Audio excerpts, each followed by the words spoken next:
It is panel season. Everybody is streaming lately, including me.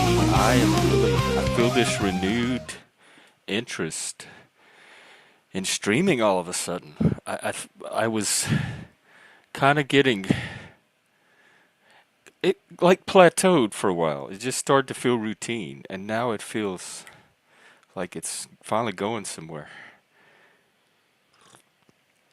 So I've just been really excited to get on the streams lately. I normally take Sunday off, but I didn't want to sit around the house and not stream today, so here I am, where everybody comes to get the prostate of the mind stimulated. Hello, Nunzio. I mean, salut. Salut. I need to get a little voice clip that says salut with somebody. One of these Italians can pronounce it for me. So yeah, like I don't know if there's astrology happening or some kind of zeitgeist, but it seems like more everybody's streaming more all of a sudden or doing things with YouTube, and it seems like we're all going through similar weird experiences with each other. So it's like there's something in the what is it? The what ties people together that's non-physical, non-material? I don't know, but I'm here to see where it takes me.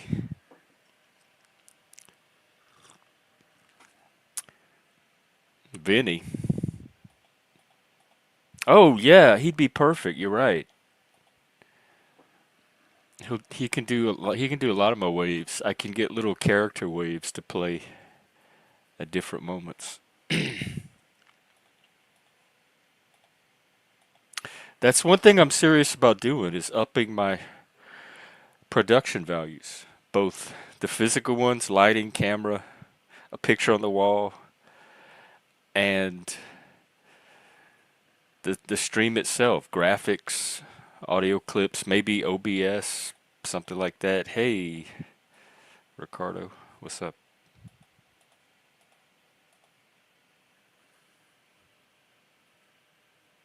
I see potential in this channel, and I'd like to help it get somewhere out, like the next, whatever the next thing is. Help it to get there. Reach the people it needs to reach. Try to help the people it might be able to help. That kind of stuff.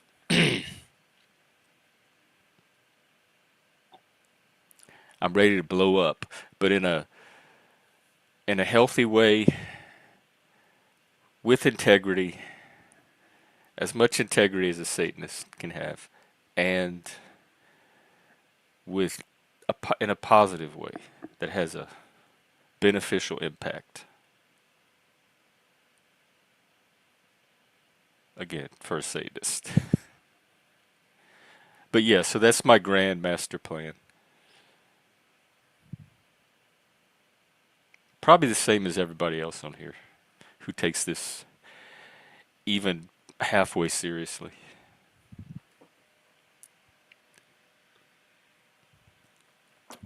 The secrets to making it big on YouTube. But I don't want to just make it big on YouTube. That's not even the goal. I don't care how big I make it. I just want to have enough to do. I want the a nice level of challenge, and I want enough to keep me busy where I can generate an income stream kind of in the background. I'm not chasing dollars, but I need a little bit of dollars to run through the pipes while I'm doing this stuff to keep it going. So that's all I'm really looking for. Yes, I have a very large ego, And yes, I can be very driven and ambitious. But even with all that, that's as high as I'm dreaming or have ever really been dreaming. My favorite part, honestly, and the thing that keeps it going, other than its own internal momentum, is all the people I get to meet. Like, that is my thing, is connecting with people. That's another thing that once we pivoted from the drama, it seems like the conversations I started to be able to have the kind of conversations I wanted to have. Before that, it felt like I was babysitting everybody else's drama and everybody else's conversations. And now I'm starting to finally have conversations that I enjoy, I can participate in, I get something out of. And also, I feel like I'm able to connect more now with the people that come here. I feel like we're getting to know each other better, and all the potential was there before, but the drama was it's kind of like a fog or a mist that everything got lost in. And now that all that's cleared, I'm free to focus on what I was trying to do all along. I guess I didn't realize how much. Not that I had gotten wrapped up in the drama, because we still had other things going on here. I mean, it wasn't all drama all the time, but there was enough of it. I don't know if I got thrown off mission or off trail, but I definitely took a detour. I did, because I was getting something that I crave met in the process. Otherwise, I would not have been doing it. So I want to take full responsibility for whatever amount of drama was on here.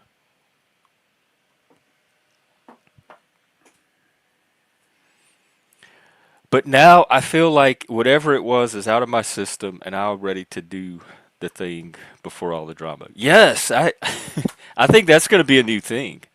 The Mad Libs. We did like three or four of them this morning. I woke up really early and I couldn't get back to sleep, and I had to work in a couple of hours, so I decided to just go live like at 3 in the morning. And we did Mad Libs and hung out and all kind of fun stuff. That kind of stuff, even that has me excited that we were able to even pull off some Mad Libs. Yeah, it is so fun. Hey, Victor Victorious. So yeah, that's what I want. I want more of that. I want more cool people. I want more of these quality conversations. And they've always been there. I think the focus got like out of. I had to turn the like on the old timey TVs, like the kind I grew up with. You had to turn the little knobs to get the picture to come in straight. They had vertical lines, slanty lines. They had the thing where it would jump up and down, and you could turn knobs to get it stabilized. And I had to turn the knobs back to the focus that this channel was originally made for. It got out of focus. That's what happened. Or a different kind of focus. I focused on other things. So what's going on with everybody else on this Sunday? That's a sci-fi show, right? Like kind of Twilight Zone-y. I don't think I've ever seen it. So I guess no, that's not a fan.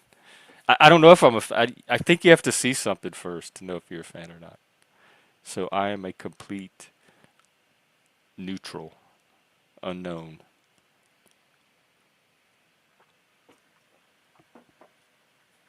Was there a catchphrase from that, like a famous, "This is the outer limits. Welcome to the edge of the frontier of the limits of the outermost limit as far as you can go outward. Like anything like that. Probably not exactly like that, but it seems like in the back of my brain there's some kind of little saying. Do not attempt to change. Oh no, that's not what I was thinking of. And the other thing you could do is you could make the people change colors with the tint button. You could turn them purple. You could turn them like the Blueberry Girl or Willy Wonka, green. But the only downside was when you did that, it was hard to get the color back just perfectly where it was before. So sometimes you would notice the tint was off later on in the week, and you'd have to go play with it again. So there was a price for playing with the tint, but it was fun to like make your friends giggle.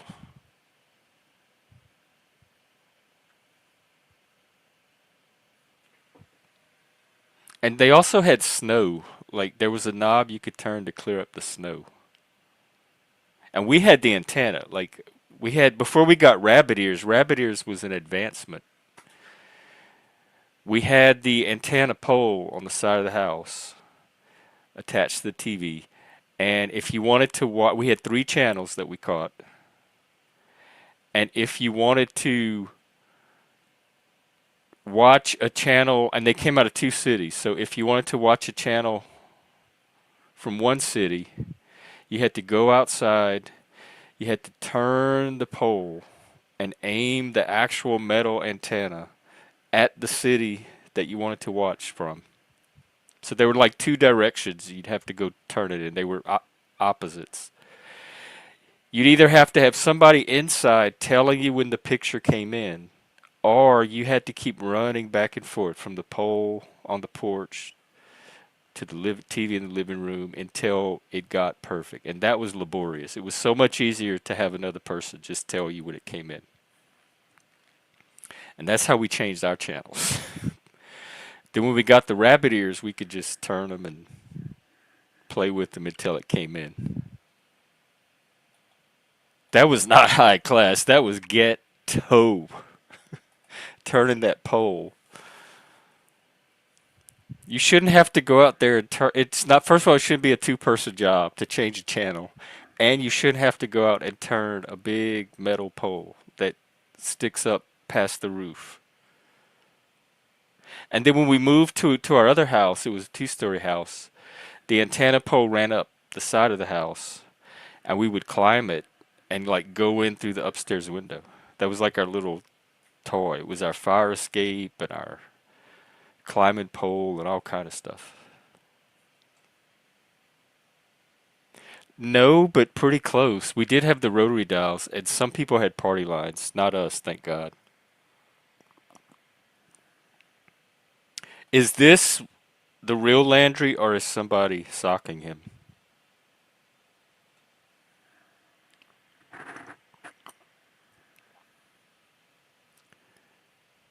Because they didn't use a woman's voice. Does it sound womanly? Do the chipmunks sound woman? Is that how you think women sound? Yeah, then they made the fancy. I remember the tuners. Um, God, we didn't even do that at my house. Where did you grow up? I still can't tell if you're a sock or not. It seems like you're doing a bit.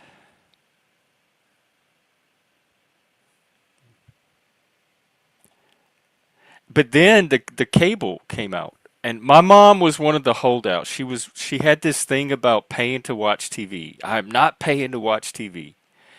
If TV is not free, then we don't need it because she was so used to it being free. The idea that she would pay for something like TV was just in, not going to happen. So I was like in college before we even had cable, and I think it's because one of my brothers paid for it. And so we never had cable. We always had some kind of antenna system that we had to use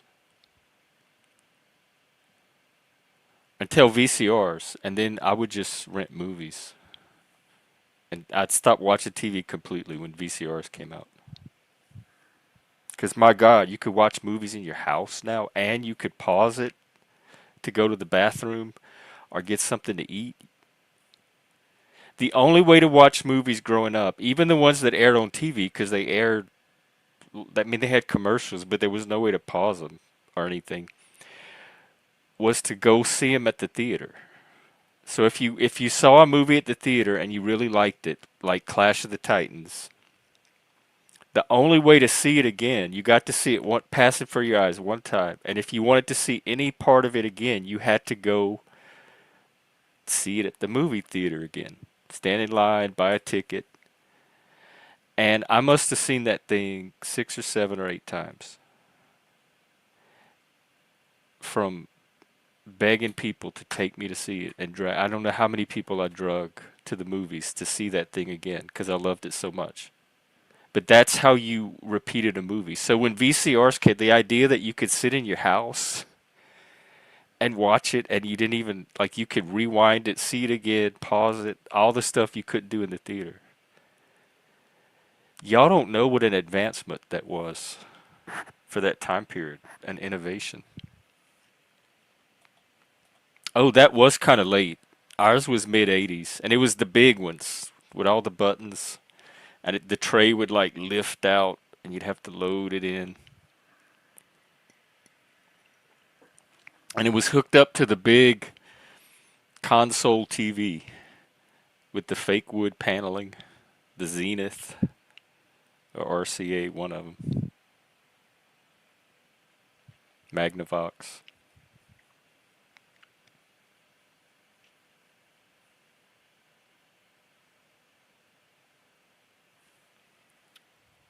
Oh, that was because that came out in '89, the Michael Keaton one, and that was at the theater, so it probably didn't come out on video till a year later.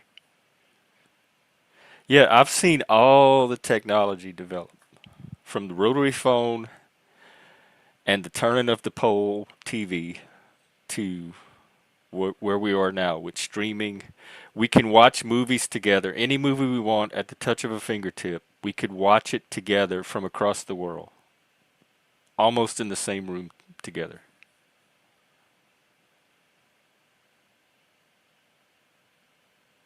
Like when I was older, probably really after high school, because I was a kind of a loner nerd in high school. But after high school, I started to socialize more, and that's when we would have friends over and watch movies. We'd go to the video store. We'd get like a stack of movies, and we'd have a movie watching party. And that was so much fun. And we'd have snacks and chips and popcorn and whatever, all kind of stuff. And that's when movies became a social event instead of me just watching them because I wanted to be immersed in a good story. And it added a whole other dimension to movie watching. And now I can do that from right here from my chair on Discord. I can watch a movie or a TV show with anybody I want and have that same feeling of watching renting movies with your friends.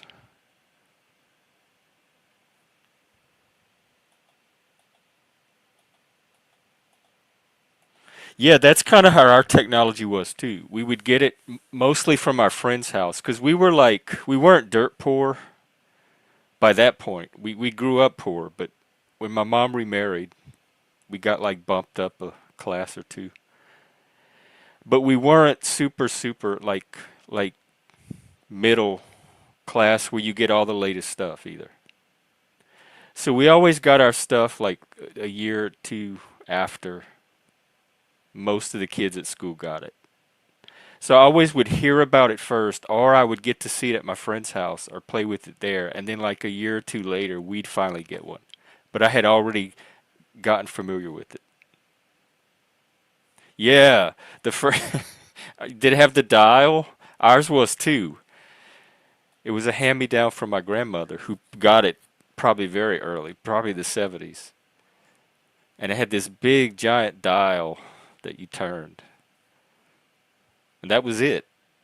In fact, turning the dial turned it on. You didn't even have to press a button. Just turning the dial activated it. And then when the dial ran itself out, it would ding and your food was done.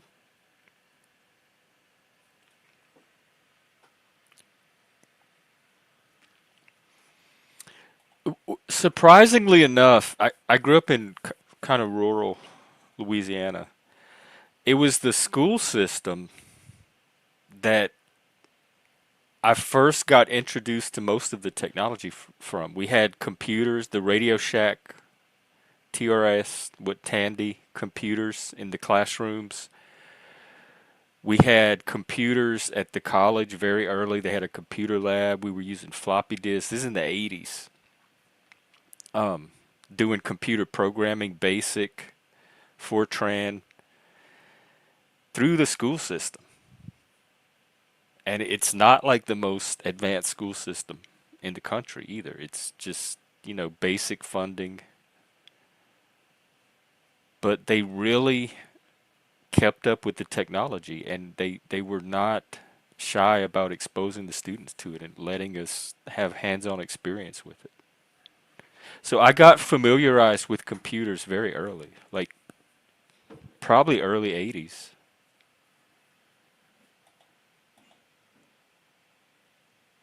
Yep, the Betamax.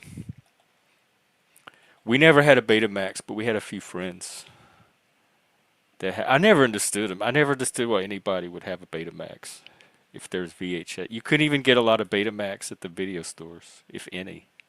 Oh God, the paper punch cards. I remember those too, because my first job at the college, I had to do something with those. And I remember in my psychology class, we had to set up a psychology experiment, and we used the paper punch cards to tally the results. That was like part of the experiment, like the statistics or the data collection or something. So you had to set up the punch card system for your own personal project. Yeah, I love Polaroids. Shake it like a Polaroid picture. Then I remember Laserdisc too. And I never understood those because you had to get up and change the movie halfway through. It played one half of the movie on one side, and then a screen would come on and tell you to get up and flip the disc over to watch the rest of the movie. At least a VHS tape, you could see the whole movie in one sitting. And they were huge. Those laser discs were like this big.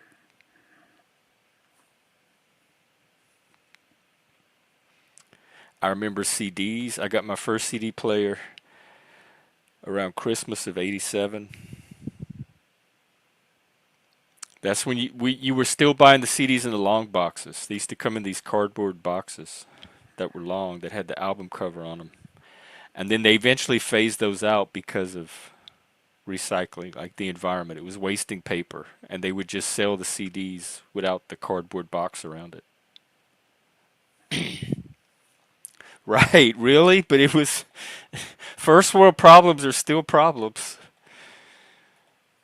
It disincentivized, like it was more of an investment to sit down and watch a Laserdisc movie because you had to be committed to getting up and turn. So if I was like ambivalent, do I want to watch a movie or not? And I knew I had to get up and flip it halfway through, I might say, nah, I'll just go read a book or do something else. So it disincentivized watching a movie by a hair or two.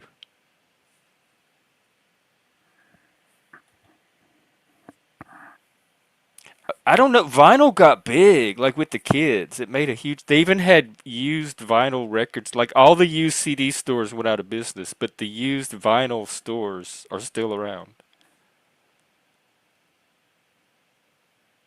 They did make a comeback. They may still be back. I don't know. Oh, you talking about the tape clubs? Yeah, because one of them, Columbia House, you got 12, and you could like buy one and get two more extra or something. And then RCA, you only got six, but each one had different artists. And RCA, you could get all the Eurythmics albums, and you had to tape an actual penny to this little card. They had a circle to tape the penny to mail it in to get your first batch of tapes. And the way it worked is every month they would send you a catalog and a little card. And if you didn't send the card back declining the selection of the month, you would get sent the selection of the month and you would get charged for it.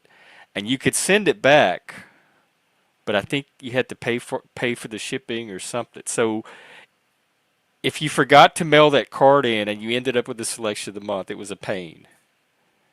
And that happened to me once or twice where I ended up with a selection of the month from not turning in the card on time.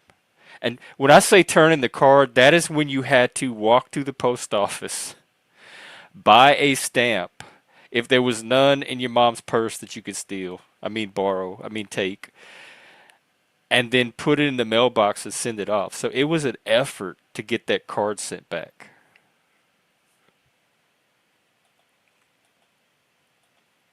Going down in value?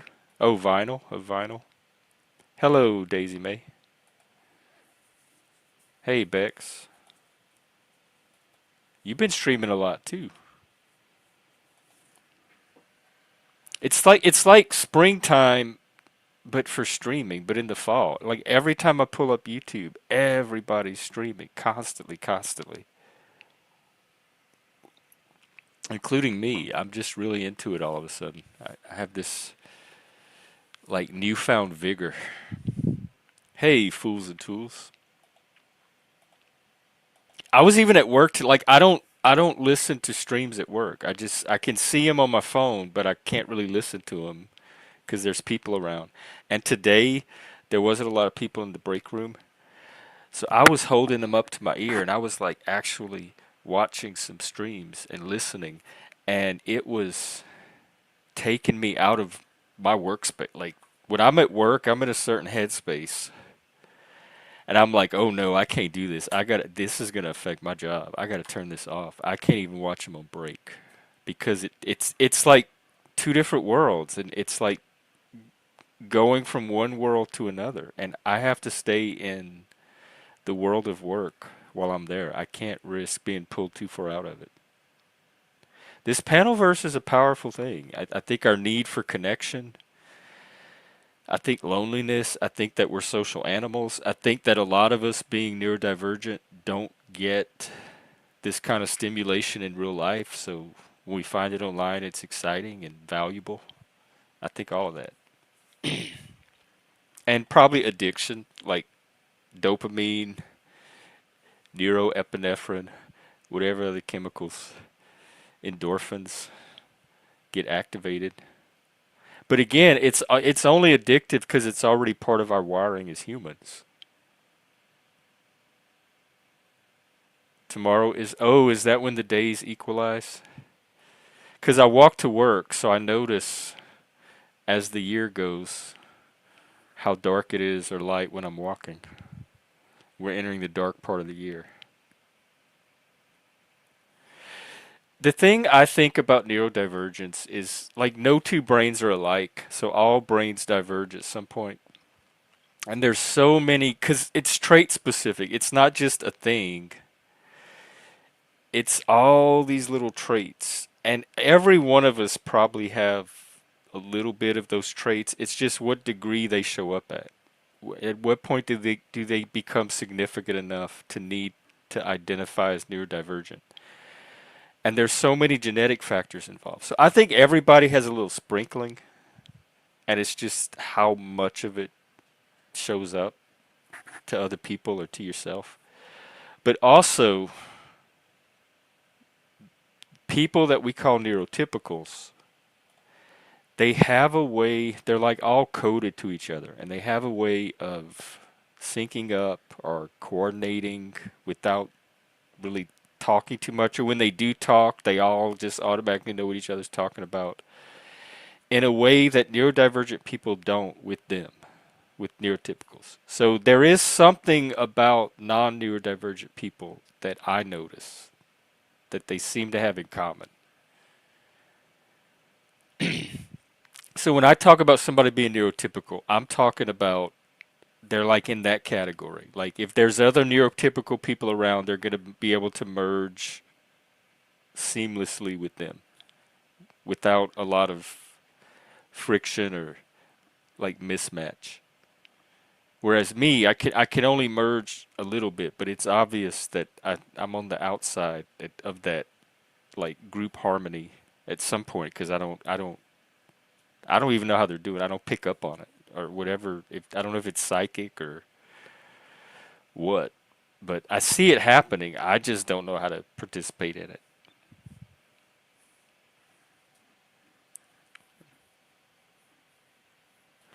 Yeah, I mean that could be. There's a lot of reasons somebody might not fit in, but that's usually. I mean, I would look for that, especially if it's the social stuff. That's always what it is with me. Even at work, it's never the job performance. It's the social stuff. It's the impression you make on other people, either a weird, odd, socially awkward impression, or a childlike impression where they don't take you seriously as an adult. So there's something about how you come across, but there's also something about your inability to kind of tune in to what everybody else is tuning into with the people around them that allows you to navigate and advance and be successful and like move into that group. Like there's always this the gatekeeping happens on both sides. You gatekeep your own self out of it by your deficiencies, your deficits, and you're gate kept out by other people because of the nonverbal way you come across that you're not even aware or in control of, just like anybody else. It just happens to be different enough from normal people that that happens.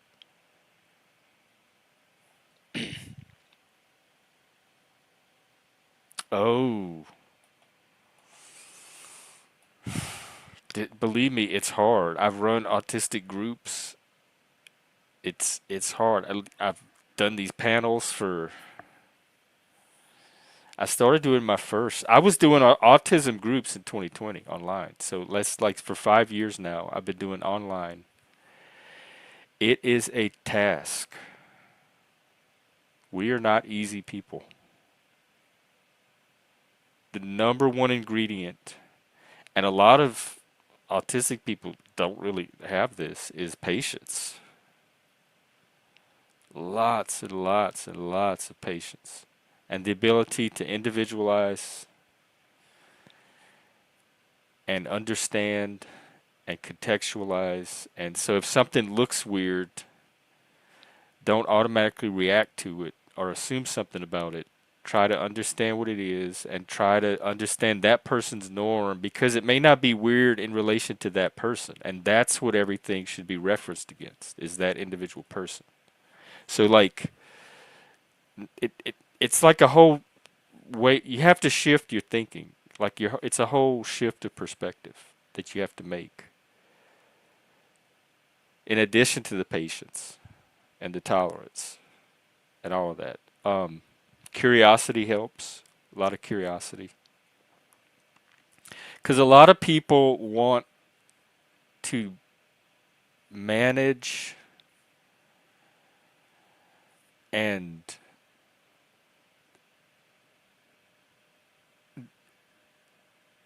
like they want to manage the person. That's it. They don't want to get to know the person. They don't want to overinvest their time and energy. They just want the person to do what it is that they want them to do. So they want tools and techniques to do that. But that is not the best way to approach this or the most effective way to go about it. If that's all you're asking from neurodivergent people, you're probably in the wrong, whatever the reason it is you're asking for, you're probably in the wrong field. And I think it's better managed from your end. Like just if we're that hard, if all you want to do is manage us, then don't be around us. And if you have somebody in your life and all you're trying to do is learn how to manage them, just learn how to manage your own self when you're around them and or like limit your time around them. But don't make it a them problem. And another is collaboration. And this is really difficult because not all of us collaborate well because of the like self-absorption. Um, but the ability to collaborate with them as much like as two autonomous beings as much as possible, gain their cooperation, allow them to decide and execute and drive things and do just like you'd collaborate with any other adult. Basically, seeing them as capable where they are capable, and seeing their strengths. Being strength based helps too, and not focusing on all the stuff they can't do, but what can they do? What what assets do they bring? Yeah, I believe that, Daisy. I was definitely not talking about you.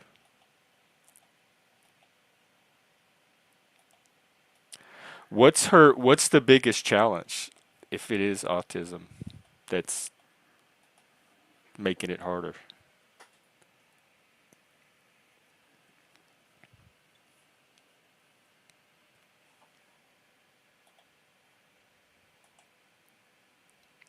Because it really is about, I mean, you have to. Oh, I was supposed to talk about demons. I totally forgot. You have to really be good at getting to know individual people and people as individuals.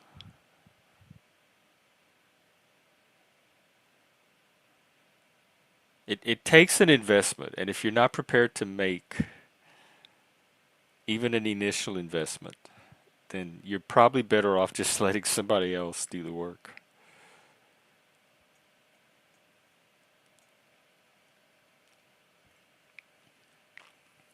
So the stream I did this morning at the very end, something came up about demons, like seeing when everybody has a demon in them. Some people may never ever get even a hint of theirs, and it just stays way buried in the abyss. But every now and then you can get a glimpse of other people's demons, and people have glimpsed my demon before. I don't think on stream. Like this is in person. It takes a lot to get me there.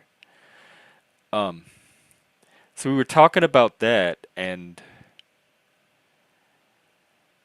Kane asked a question. I forgot what it was about. Like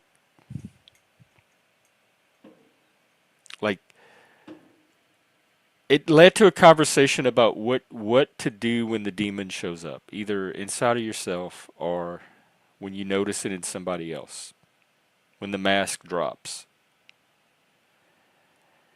And I said, definitely not empower it. Like, as a Satanist, there may be a misconception that it's in our best interest to feed the demon and empower the demon. And that is absolutely, absolutely not what this Satanist is about at all. I'm about recognizing, identifying when you're dealing with the demon. Again, either your own or somebody else's. And if you can't, the best, if it's somebody else's, the honest to God bet, don't even fuck with the demon. Just take yourself out of the situation completely. If there's a demon showing up, get out of there. Um, or if that's not an option, or if it's coming from yourself, it's managing. It's learning how to manage the demon. You have to stay in control, and you have to harness that demon.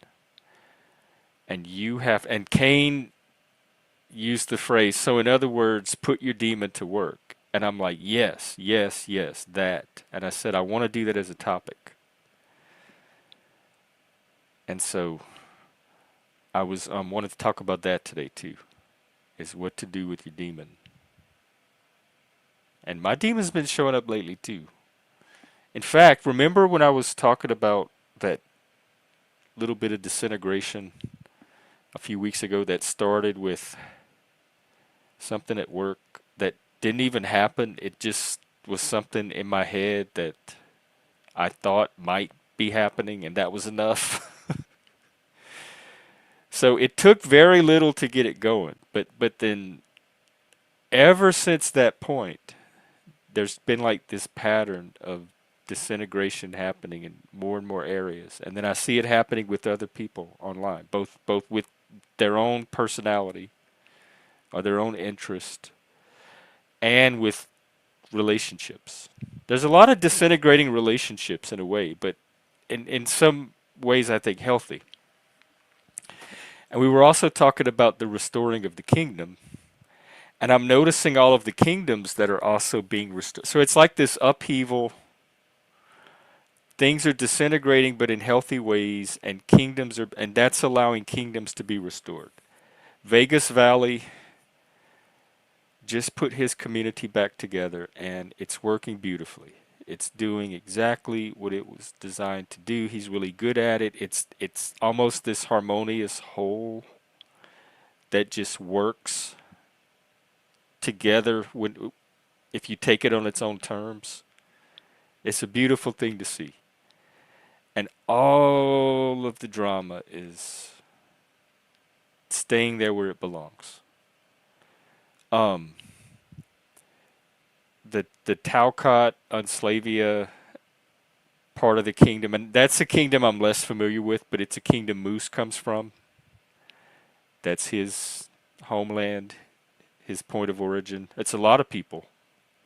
If they're not from Joey's channel, they're probably from that side of the Paddleverse. If they weren't with me from early on.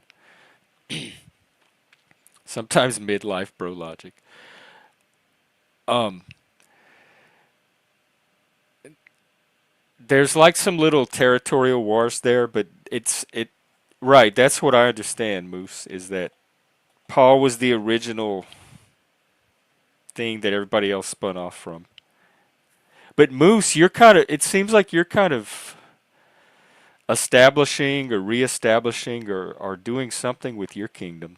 You're putting a footprint down now, and so that's another example of people restoring and or establishing new kingdoms. I feel like my channel is freed up to go in a new unknown direction, and it's starting to solidify with some of the regulars here, I think. So it's like, yes, some things are disintegrating, but also some new potentially positive things are happening. Now I think there's some potential not so positive things that are also maybe happening too. But part of restoring the kingdom is keeping it protected, like not letting in the monsters or the wolves or the barbarians at the gate or whatever you have to keep out to keep your kingdom thriving. And as a community builder, I have a special eye for that. And I'm seeing some things that make me nervous.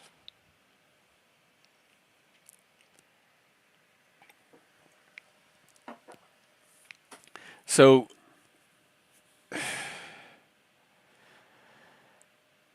it harnessing and channeling your demon is not easy, but I'll tell you what makes it a whole lot easier. And this is a theme that's been a constant with this channel is having a higher, I don't want to call it an angel because demons are fallen angels and angels are not your friends. They're their own entity, their own being. But having some kind of higher set of values, higher moral purpose, higher sense of virtue. If you've ever experienced virtue, true virtue, where the temptation was to do this thing.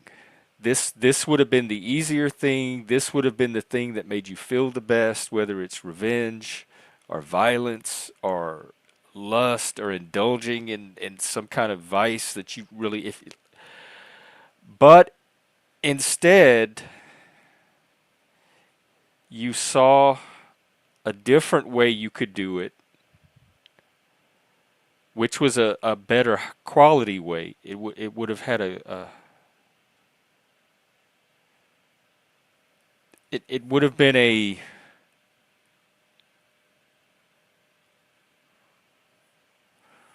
I go back to Socrates saying that it's impossible to know the good and not do the good. If you can envision a different way of doing things besides the violence, the beast, the anger, the revenge, the immediate gratification to discharge all of that displeasure you might be feeling. Faith might be a good word for it, Daisy May, or virtue. If you can see any alternative to that that is better, that produces less destruction, that produces more positive outcomes for people involved.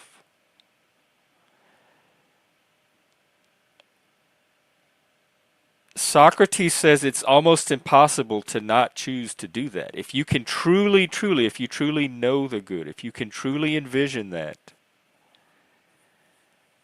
it's almost impossible to not do it. And I had that experience recently. I don't want to talk about it tonight, but um, I I was very tempted to do it the lazy half-ass way because I was angry. Not angry, but I was irritated. I was resentful.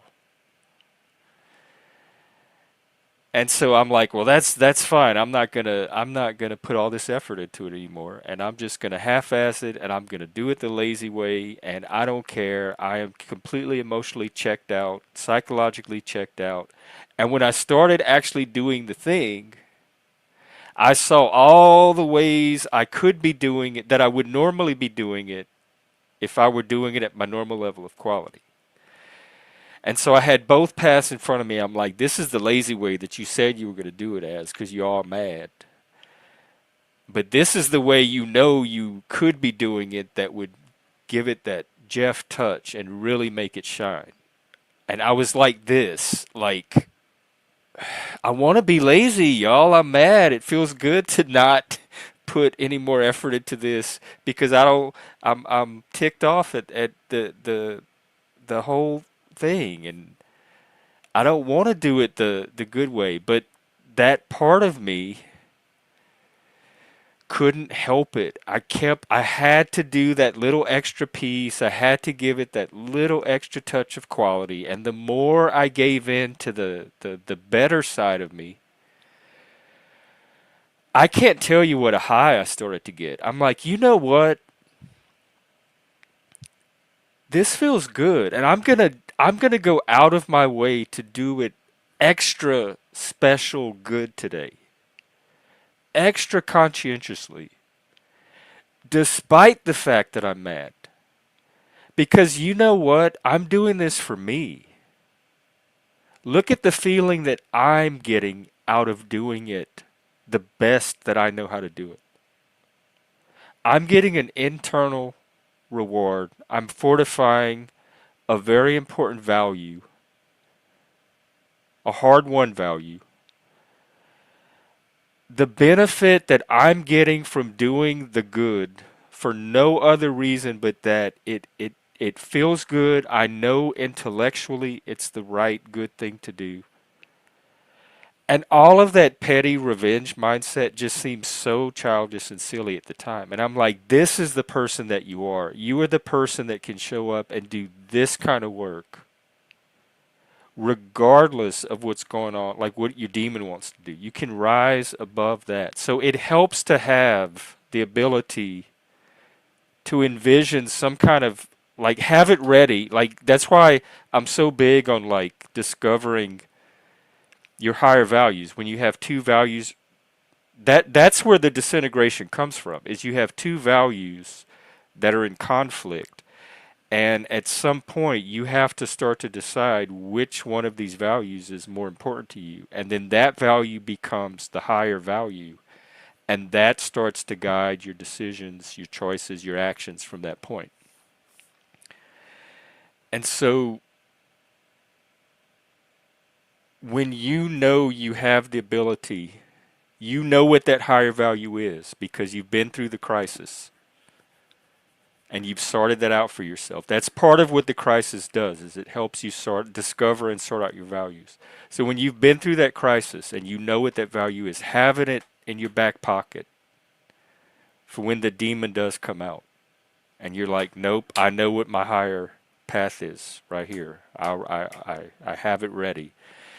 Having that to focus on makes it a lot easier to manage the demon. If you don't have that, that pull of the demon is going to be a lot stronger.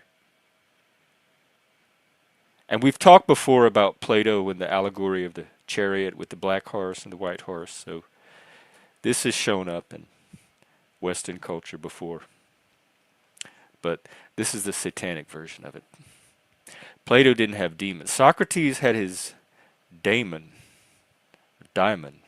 daimon, which technically that's one of the origins of Satan. But we'll leave all that there. I guess that's what I wanted to say about putting your demon to work.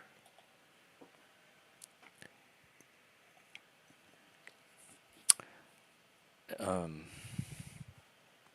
yeah, but that's it feels good in the moment. It's very gratifying. It feeds that beast. And I've always been like I'm very impulsive. Are you serious? Oh, I haven't been paying it. And look, Moose, nobody's even producing. I'm just monologuing. Okay, cool. And I listen. Can I put the link to your EP? Moose made an AI record today. It's metal. I kind of like that idea because I'm such a music fan, and my whole life was like trying to collect music that spoke to me, that I related to, that music was like my friend because I didn't have a lot of actual humans. So if I listened to back in those days, it was a cassette tape. If I listened to a cassette tape and I really related to what that singer or that artist was saying, that was the same as having a person right there, like listening to you and giving you feedback and talking to you. So I had this really positive parasocial relationship with a lot of my musicians that I followed. And I was a music geek, so I had to own like every song I could possibly find by every artist that I was into. And I forgot what I was going to say about it. Um, your wife hates it. Well, I liked it. I pulled up the transcript so I could read some of the lyrics, and it was just you.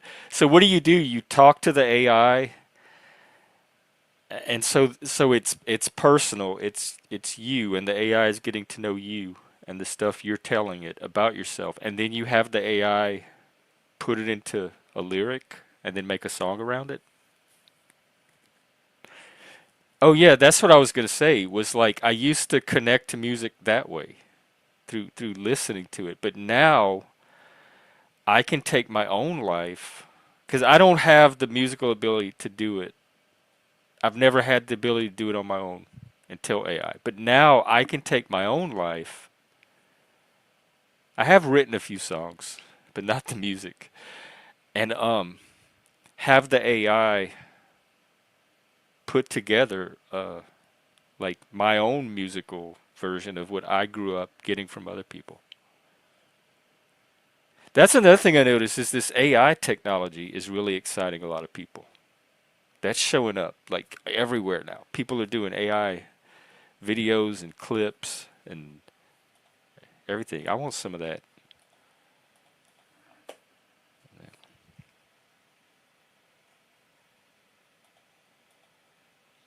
I, I, I hardly ever stream on a Sunday, and so I didn't know what. But I have family coming into town this coming up week, and I'm going to be very restricted on my ability to stream. So I also told myself that for that reason too, that's all the more reason to stream tonight.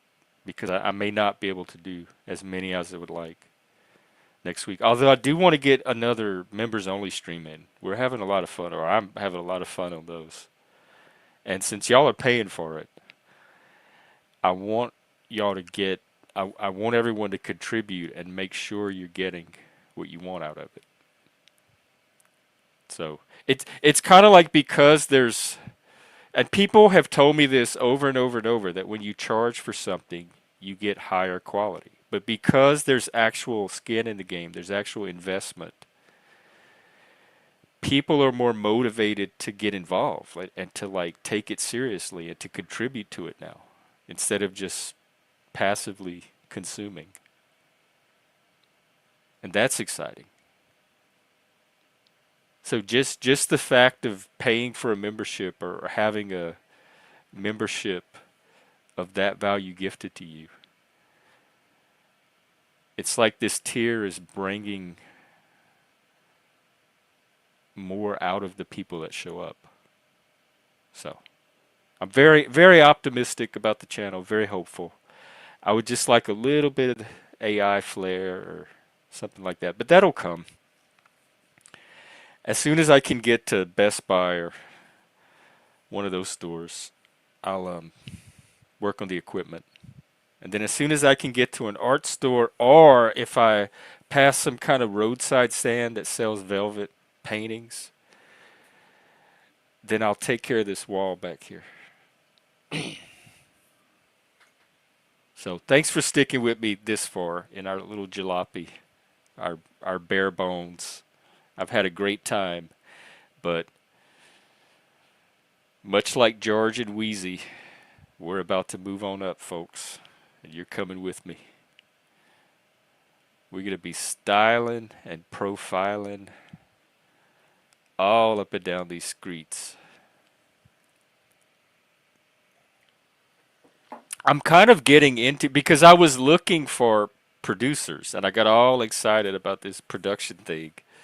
Um, I got excited myself about YouTube production, and I started looking into it. And I'm like, I'm actually wanting to learn some of this now. I'm actually getting excited. Again, it's like a shift in mindset. It's a whole different way of thinking about the channel. And so once I started thinking that way myself, I started to get excited about production and doing a little producing of my own. So we'll see what happens. And as part of that, I'm going to get y'all some badges finally. As part of the new tier, I want to get some customized emojis and customized badges for those of you that sign up monthly. And merch. At least get some antlers out there and some t-shirts. And if anybody's good at marketing or branding, maybe a little bit of that too.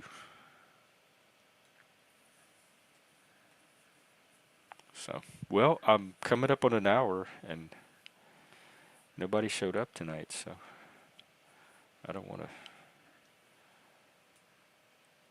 just keep monologuing. But I'm also very much enjoying hanging out and streaming. Let's see who else is streaming. Maybe we can go panel hopping. I still haven't figured out how to really do that.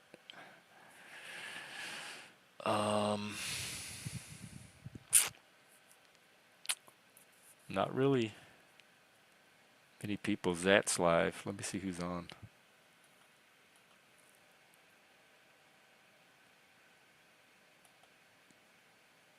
Bunch of people I don't know. And Silver Diamond. Yeah, I guess it's kind of slow on a Sunday.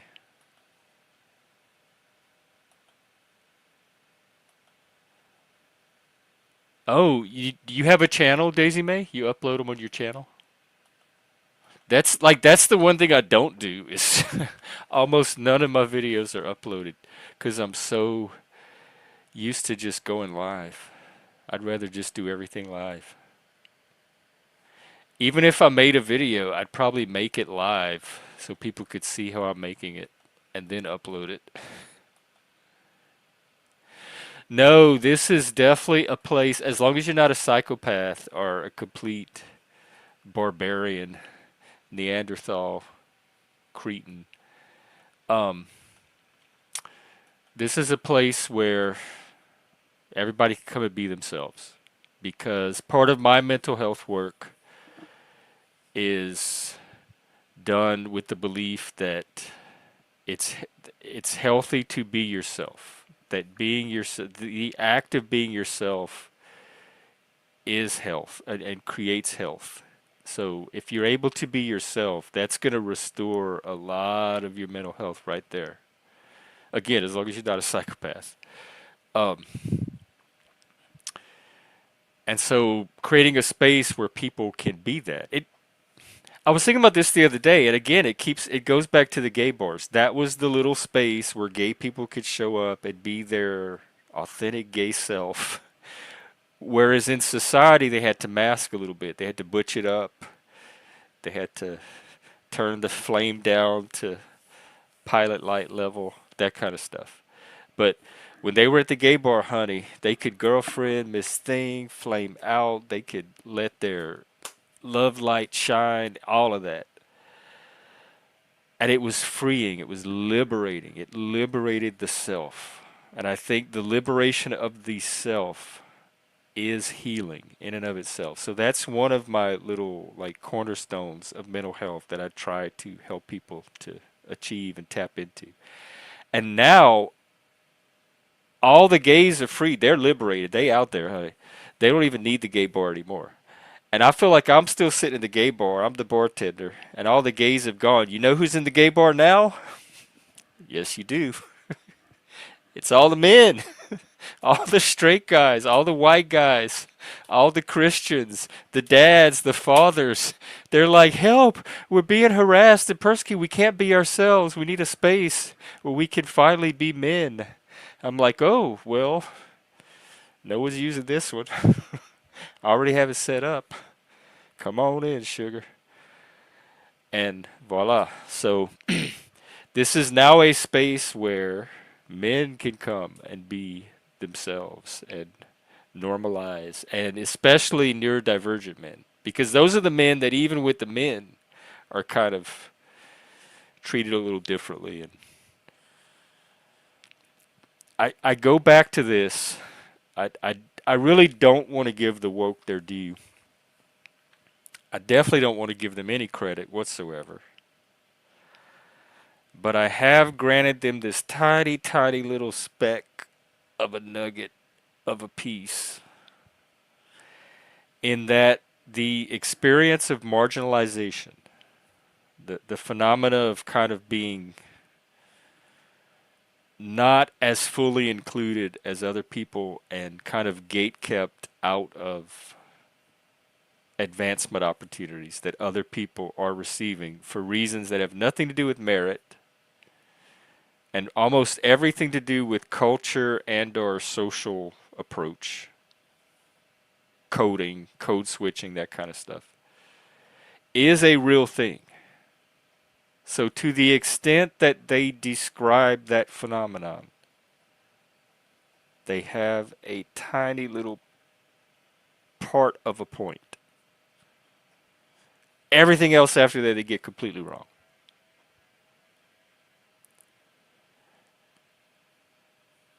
And I think men are or were or may still be going through a phase where, especially neurodivergent men, I think we're always going to be on the side. But one thing that not it shouldn't surprise me, because it's been true most of my life, including with all of the men I grew up with. But one thing I've noticed that's really kind of been sharpened for me is how inclusive men are able to be and are willing to be, and how helpful and pro-social men are able and wanting to be.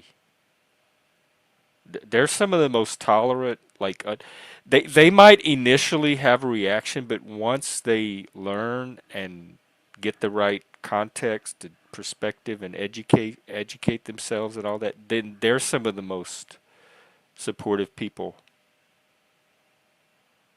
that I know. So I'm happy to provide this space, and it's for everybody. It's normed for men, and it's normed for spurgs and intellectuals and weirdos and that kind of thing. But anyone's welcome as long as they can carry on a conversation and contribute something useful. All right. Well, I guess I will wind down if nobody's coming up. So I'll probably be out tomorrow. So let's plan to do it again then. Let's see what there again. It goes back to first of all, there's not a lot of people out there that know how to work with them effectively in any kind of meaningful, lasting way, and they teach them this ABA, which is again when people talk about working with them, most people want them managed. They want their behavior brought under control so that everybody else can have peace. That's different from the kind of working with them that I think of when I think of working with them, which is finding out who they are as people and what they want for themselves and what kind of life they want to live and their vision and goals and stuff, regardless of what the people around them want from them. So ABA and everything is trained to make the non-autistic people get their needs met. It's not necessarily focused on helping the autistic person, as an individual. Take care, Daisy May, Mr. B. We can have this conversation again. We can continue it. Next time I'm on, just remind me, and I'm glad to continue. I love this stuff. All right, as I said, I'll be here tomorrow. So have a good rest of your night. And hang on, let me see if I can send you somewhere. Oh, send money. I forgot that part. Please, at least subscribe to the new tier. It's only $4.99 a month, and you get so much more than that for that price. Um, I'll see you to Zats. See what's happening with him. Let me set that up.